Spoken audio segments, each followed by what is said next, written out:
Doctor Asif Irwani, thank you so much for joining us. आपकी tweet भी मेरे सामने, इक़्तिदार के समझौता एक्सप्रेस कहीं पटरी से ही ना उतर जाए अगर इसे अवामी एक्सप्रेस ना बनाया गया तो। ये अभी शुरू हुआ है इक़्तिदार, या उसका सफ़र शुरू हुआ है, क्या आपको व्हाट आर योर फियर्स? और ये जो एक हम पूरा ग्रुप देख रहे हैं PMLN का जो कि इस अनरेस्ट की निशानदेही कर रहा है, वो क्यों है? बिस्मिल्लाहिर्रहमानिर्रहीम। शुक्रिया फरिया बीबी। देखिए, ये इलेक्शंस तो जो हैं ये तो मुतनाज़ा हो चुके हैं। अब कोई इसको माने ना माने, कुछ लोग इसका बरमला इजहार कर रहे हैं, कुछ लोग इसको दबे लफ्जों में बात कर रहे हैं, लेकिन अवाम में इन इलेक्शंस के रिजल्ट्स की वो एक्सेप्टेंस नहीं है जो कि होनी चाहिए थी।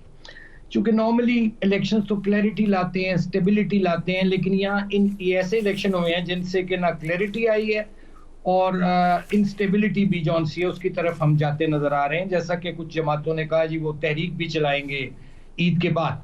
अब मैं ये समझता हूँ कि ये जब आप पावर पॉलिटिक्स है ना जौन सी, ये बड़ी इसने नुकसान पहुंचाया पाकिस्तान को। और ये इलेक्शनों के नतीजे में जो हुकूमत आई है, मैं समझता हूँ ये भी पावर पॉलिटिक्स का ही एक शाखसाना है।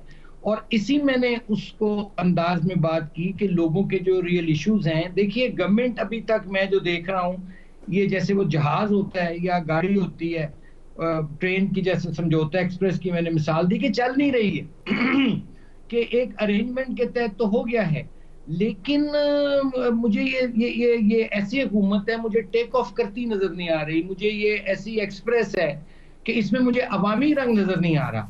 चूंकि अवाम जौन से हैं, उनके जो इश्यूज हैं, उनके जो मसाइल हैं, उसके बारे में तो कोई पहला कदम भी अभी जो उठाना चाहिए, जो लोगों के रियल बर्निंग इश्यूज हैं उसकी तरफ मुझे नहीं लग रहा। अभी तो आपस में यही नहीं तय हो पा रहा कि हु इज हु, कौन किस तरह की कहां से आया है, कौन किसका हुक्म चल रहा है। जो ये बातें आपने अभी सुनाई मुझे, तो मैं तो इसको देखता हूं कि ये बड़ा ही एक अनफॉर्चुनेट किस्म के एक सूरत हाल है।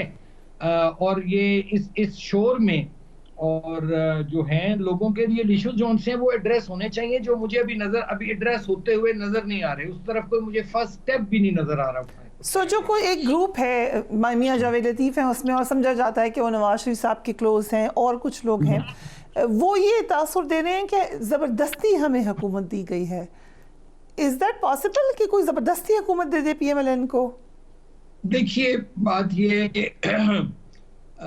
मैं इन लोगों की बातों पे कमेंट नहीं करता होता, स्पेसिफिक बातों पे, लेकिन ये है कि इतना मैं ज़रूर कहूँगा, मैं तो ऑन रिकॉर्ड हूँ बड़े अरसे से, जब से इलेक्शन हुए, कि ये एक म्यूचुअल एग्रीमेंट हुआ है, एक मैरिज ऑफ कन्वीनियंस है, एक मैरिज ऑफ कॉम्प्रोमाइज इसको कह लीजिए। उस हद तक तो ये ठीक है, लेकिन चलें, अब जो भी हो गया, अब मसला ये है कि हमें इस तरफ अभी कोई मुझे जो फोकस है गवर्नमेंट का, वो मुझे पब्लिक इश्यूज पर नजर नहीं आ रहा। अभी तो ये बंदर बांट है कि जी कौन ज्यादा, हु इज मोर पावरफुल, असल में कौन वजीर आजम है। देखे ना, इस किस्म की बातें हो रही हैं, तो इससे कोई हुकूमत के मजबूती का तासुर नहीं उभरता। हुकूमत से पहले भी डॉक्टर साहब, if you allow me, Nawaz Sharif साहब आइकॉन है ना PMLN का, फेस है, उससे बड़ा तो कोई फेस नहीं है PMLN का। The moment Nawaz Sharif vote डाल रहे हैं ओन चौधरी को इन द जनरल इलेक्शन, फिर वो सेनेट इलेक्शन में वोट डाल रहे हैं राना महमूद हसन को, और कह रहे हैं कि मेरा बिल्कुल दिल नहीं चाह रहा, मैं मजबूरी में डाल रहा हूँ। सो ये तो मजबूरी की तस्वीर नजर आ रही है PMLN। देखिए, ये बिल्कुल आपकी बात दुरुस्त है। मुझे अफसोस हुआ, मियां साहब को वैसे वो राना महमूद हसन साहब को ये बात कहनी नहीं चाहिए थी। जब वो वोट डाल रहे हैं तो फिर उसके बाद गिला करने की कोई मेरा नहीं ख्याल कोई गुंजाइश थी। देखिए ना, अगर उन्होंने, मियां साहब मेरे कायद हैं, लेकिन अगर उन्होंने भारी दिल से वोट डाला है तो भारी दिल से तो फिर वोट बाजवा साहब को भी डाला गया था। तो उस वक्त भी दिल उनका बोझल था, भारी था, वो नहीं डालना चाहते थे, लेकिन उनसे डलवा दिया गया।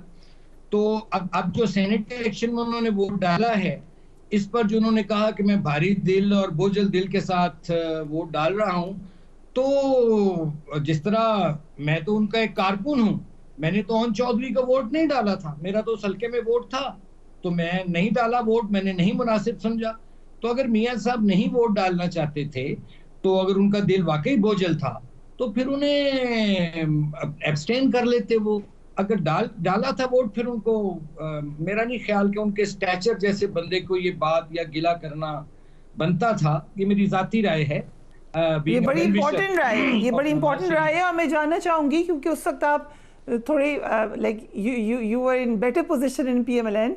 जिस वक्त बाजवा साहब को वोट डाला था, जनरल बाजवा को, या उनकी एक्सटेंशन की आप बात कर रहे हैं, आपने क्वेश्चन किया था मियां साहब से कि व्हाट्स हैपनिंग? नहीं, मैं एक्चुअली जब ये वोट उनको बाजवा साहब को डालने का फैसला हुआ था, तो मैं उससे कोई 1 माह कबल मियां साहब को लंदन मिल के आया था। तो उस वक्त ये सब्जेक्ट चल रहा था, उस वक्त वो मिलते नहीं थे लोगों थे। अभी उनको 2019 में नवंबर में गए, तो मैं 2019 दिसंबर में गया, तो उस वक्त ये इशू नया नया सर उठा रहा था। तो मैंने उन्हें जो बातों में अख्स किया मैंने, कि उस वक्त 2019 दिसंबर में मियां साहब जो थे, मेरा नहीं ख्याल वो उस आमादा थे उस वोट डालने में। लेकिन फिर यहाँ से कुछ लोग गए, उन्होंने मियां साहब को आमादा किया, और फिर तब भी मेरे कानों में यही आवाज गूंजी कि जी नवाज शरीफ साहब ने ये फैसला जो है बड़े बोझल दिल से किया है। तो अब पहले भी बोझल दिल से बाजवा को वोट डाल दिया, और उसके नताइज हमने भुगते बाजवा साहब को वोट डालने के। वो सही फैसला किया या गलत, में इस बहस में नहीं जाता, लेकिन उसका नुकसान हुआ कि आपके हाथ से आपका नैरेटिव जाता रहा। तो अब भी मियां साहब कह रहे हैं कि मैं बोझल दिल से डाल रहा हूं। तो जो लीडर होता है वो तो लीड करता है, उसको तो लीड फ्रॉम द फ्रंट करना होता है। तो लीडर को मजबूरी या बेबसी जाहिर नहीं करनी चाहिए। ये मुझे बात कुछ मुझे मुनासिब नहीं लगी कि मियां साहब को अगर डाल दिया था वोट, तो फिर शिकवा ना करें, क्योंकि मियां साहब बहुत बड़े कद के लीडर हैं।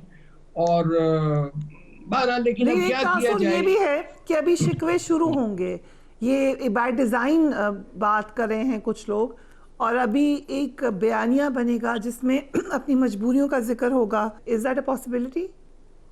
देखिए, इस वक्त जो पब्लिक पल्स है, वो तो सच्ची बात है, वो बाय एंड लार्ज मैं बात कर रहा हूँ कि majority of the public pulse जो है वो हमारे हक में नहीं है। किसी को अच्छा लगे, किसी को बुरा लगे। और एक मैं आपको बात बता दूं, ये बड़ी एक वीक गवर्नमेंट है जो बैसाखियों पे खड़ी है, और वो बैसाखियां आपको भी पता है क्या हैं।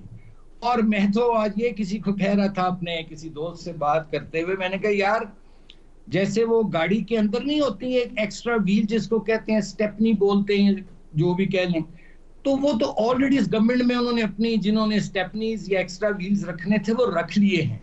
उन्होंने अगर कोई अगला सेटअप उनके जहन में है, तो उसके लिए उन्होंने अपने बंदे अंदर ऑलरेडी भर्ती कर लिए हैं।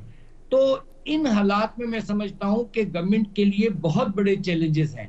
बट लाइटर नोट क्या है डॉक्टर किमानी, एक्स्ट्रा व्हील किसको कह रहे हैं आप? वो एक्स्ट्रा व्हील है या तो प्राइम मिनिस्टर शहबाज शरीफ को कह रहे? नहीं, मैं शहबाज शरीफ साहब को कतई नहीं कह रहा। मैंने पार्टी में से थोड़ी निकलना है ऐसी बात करके। मैं तो कुछ उन लोगों के बारे में ये बात कर रहा हूं जिनके बारे में अक्सर लोग कहते हैं ये किन के नुमाइंदे हैं। तो वो जिनके भी नुमाइंदे हैं, they are like extra wheel, कि अगर कल को ये गाड़ी पंक्चर हो जाती है तो वो व्हील लगा के तो गाड़ी को चला लेंगे। कहने का मतलब ये है कि चैलेंजेस बहुत हैं, और I wish them all the best कि ये जो चैलेंजेस हैं उनको ओवरकम करें। और तो ये तो उसी तासुर की आप बात कर रहे हैं जो पीएमएलएन की कुछ लोग ये तासुर दे रहे हैं कि मोहसिन नकवी साहब काफ़ी पावरफुल हैं, he could be almost equivalent to prime minister. ये तासुर नारा सना साहब ने दिया, कुछ और लोगों ने दिया, लेट्स नॉट नेम देम, कुछ लोगों ने दिया। सो ये परसेप्शन है पार्टी के अंदर? नहीं, ये देखिए, ये परसेप्शन पाया तो जाता है, और मैं इसको ऐसे कहूंगा कि ये ऐसे ही है जैसे एक न्याम में दो तलवारें। अभी अब देखते हैं कि ये तलवारें जो सी आपस में अच्छा उनका एक वर्किंग रिलेशनशिप अल्लाह करे कायम रहे, कि आपस में ही ना भिड़ जाए। तो दो तलवारें तो हैं न्याम में जी, ये तो साफ बात है, नजर आता है। आपको लगता है कि शहबाज शरीफ साहब कभी भी कॉन्फ्रंटेशन करेंगे विद द सिस्टम और विद द एस्टैब्लिशमेंट? नहीं, शहबाज शरीफ साहब नहीं, शहबाज शरीफ साहब कन्फ्रंटेशन तो नहीं करेंगे, लेकिन देखिए कन्फ्रंटेशन एक तो होता है कि एक बंदे में एक एप्टीट्यूड होता है, उसका एक पोटेंशियल होता है। शहबाज साहब में कन्फ्रंटेशन की तरफ नहीं वो जाते, लेकिन कई दफा हालात आपको ऐसी जगह ले जाते हैं कि आपको मजबूरन फिर खड़ा होना पड़ता है।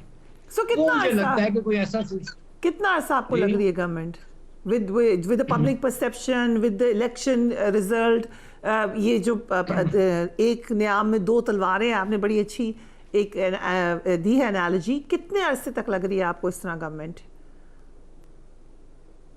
देखिए, मेरी तो ख्वाहिश है कि ये हुकूमत अपना वक्त पूरा करे और लोगों की खिदमत करे और लोगों की महंगाई, गुर्बत, बेरोजगारी दूर करने में अपना रोल प्ले करे। लेकिन अब देखिए ना, ईद के बाद सुनने में आ रहा है कि जो अपोजिशन की जमातें हैं वो एक तहरीक भी चलाने जा रही हैं। तो मतलब मुझे आगे कोई इस हुकूमत के लिए कोई स्मूथ सेलिंग नजर नहीं आती है, क्योंकि हुकूमत भी देखिए जो लोग हैं ना, माफ कीजिएगा मुझे, अब मैं भुगतता हूँ लेकिन मैं बात कहने से बाज नहीं आता, उसकी मुझे छोटी छोटी सजाएं भी मिलती रहती हैं। लेकिन मैं अब देखिए ये मैं इसमें इनएक्सपीरियंस लोग बहुत हैं जी। इसमें वो लोग हैं जो कि जिनको मैं हमेशा कहता हूँ कई पॉलिटिकल टॉडलर्स हैं। देखें, एक लफ्ज होता है इल्म, एक होता है हिलम, तजुर्बा। तो इसमें तजुर्बा जो है वो मुझे उसका एलिमेंट कम जरा नजर आता है। ये ऐसी हुकूमत मुझे लगती है जिसके हाथ पैर थोड़े बंधे हुए हैं, पूरे नहीं बंधे हुए, थोड़े जरूर बंधे हुए हैं कि इनको फ्री हैंड नहीं मयसर, ऐसे let me put it like this.